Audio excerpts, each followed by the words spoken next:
What's up everyone, back for another beer review, and today I'll be reviewing yet another beer from the Lagunitas Brewing Company, and they're out of both Petaluma, California and Chicago, Illinois, and this is their Brown Shugga, the 2019 release.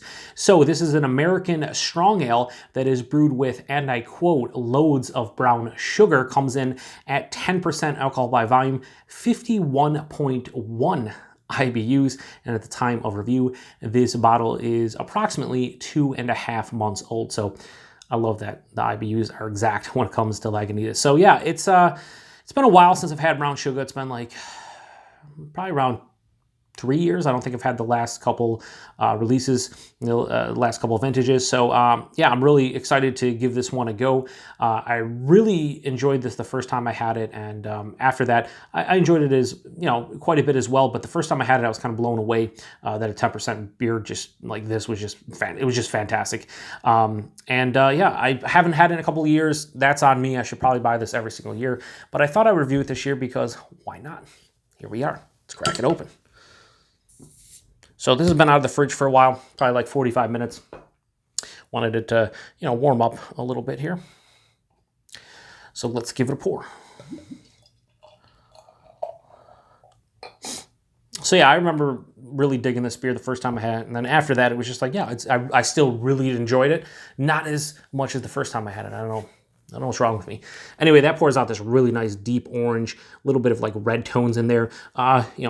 Pretty filtered, about a finger and a half of this cream-colored, khaki-colored head, very, very creamy looking. Some bigger bubbles, but that looks super creamy. Looks like a fantastic beer, honestly. Let's get a nose. So this is back in the late 90s. This was, I believe, this was born out of like a failed batch of Olde GnarlyWine, and they used brown sugar to kind of let the yeast go crazy, bump up the ABV, and so this is still in the vein of like a barley wine, but they call it American Strong Ale because it's not technically a barley wine anymore. It's kind of just morphed into its own thing. And yeah, I mean, brown sugar, sure. There's loads of like sweet malt character here. Caramel, toffee, brown sugar, molasses, things like that. Muscovado sugar. But then it has a nice hoppy character too. Like it definitely smells like an American barley wine that is like a hybrid. Well, let me take it back. It's like an American barley wine and an English barley wine. It doesn't have quite the hop character that an American barley wine has, but it's also not as super malty with not a lot of hop character that an English barley wine would have. It's kind of like a marriage of both almost.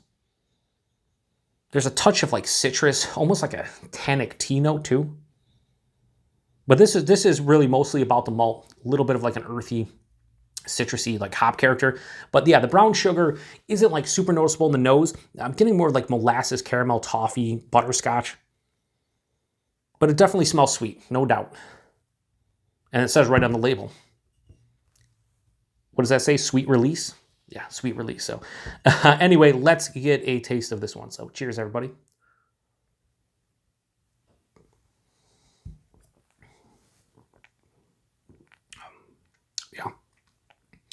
Really nice. Now in the taste, I'm definitely getting like brown sugar, like caramelized brown sugar.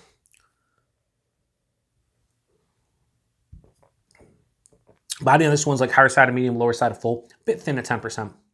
But I'm not a stickler too much for body when it comes to beer like this. Although, if they call it a barley wine and it was like an English barley wine, I guess I'd be a little bit more pissed off. So it's thin. It's slightly bothersome, but not really. The mouthfeel, though, is carbonation, but it's so soft and smooth, really enhances the drinking experience for me personally.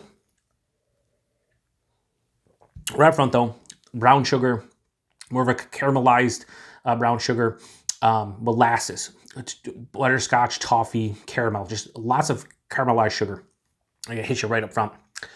As it passes through, there's a hot bitterness that kind of hits you, and it's earthy, touch of like a citrus peel for me. Pine resin, things of that nature. And that carries on to the back of the palate where you have a nice harmony of, sweet malty goodness along with that slight pine resin, earthy citrus peel bitterness.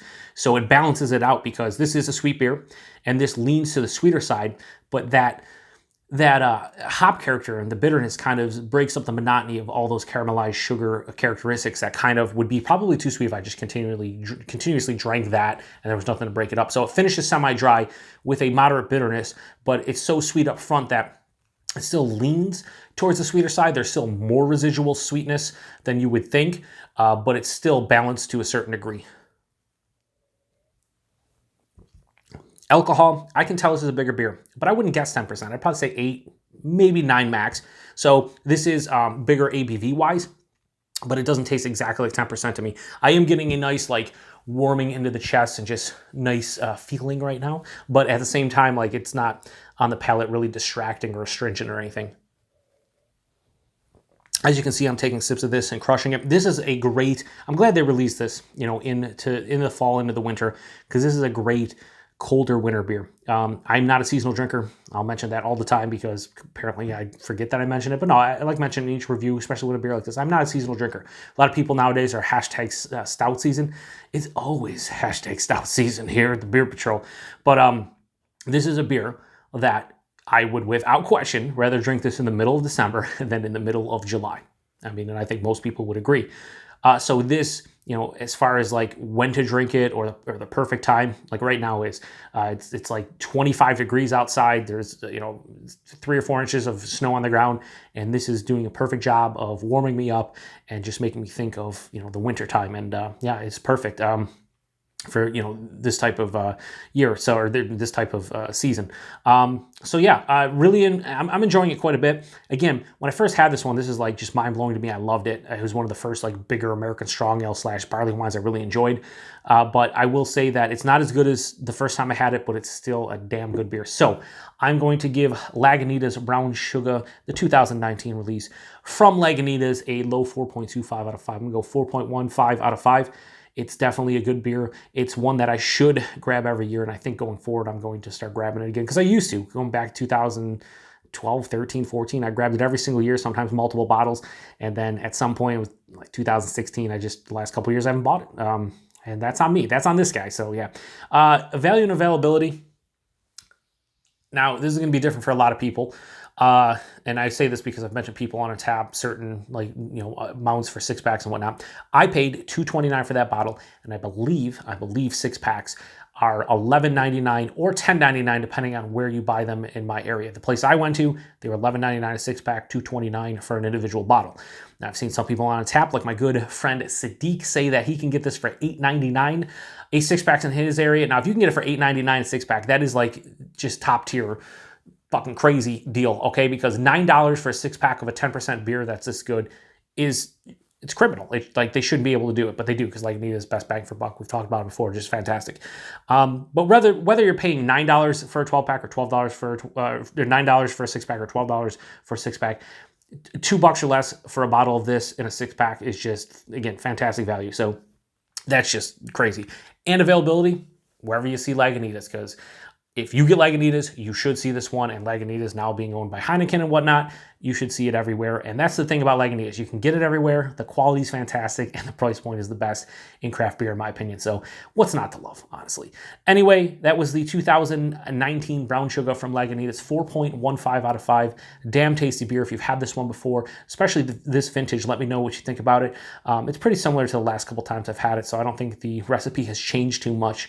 But yeah, I really do enjoy it. And if you like Brown Shugga, you like big, like, you know, I'd say more English style barley wines than American, although, you know, there's enough hop character here to say that it is more of an American barley wine. It's American strong ale, right? It's catch-all. Just whatever. It's big, strong beer. It's American strong ale. But if you like these types of beers, you owe it to yourself to try it out if you've never tried it before, because for the price point, even if you don't like it, you're only spending a couple bucks on a bottle. So, you know, I mean, what do you got to lose? $2? You're fine. Anyway, appreciate everybody stopping by for another beer review here on the Beer Patrol. Until the next one. Cheers.